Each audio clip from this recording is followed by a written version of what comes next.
નમસ્કાર JRCM ક્રાંતિવીર team Dineshbhai સેલડિયાની team તરફથી આપનું હાર્દિક સ્વાગત કરું છું અને કાળુભાઈ સોલંકી દેલવાડા તેવું નવું સોપાન આસ્થા વન્ડરવર્લ્ડ ક્વિક નામથી ઓપનિંગ કરે છે.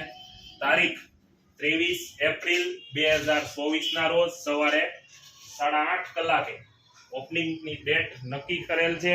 તો બધા સાથી મિત્રો બધા આપણે ટીમને અહીંયા ફોકસ લગાવી અને ભરપૂર આ ઓપનિંગનો લાભ લઈ અને એક આપણે જે મિશન રૂપે કામ કરે છે આપણું અભિયાન હેલ્થ આરોગ્ય ઉપર અને બધા સાથી મિત્રોને આપણે પહોંચાડવું.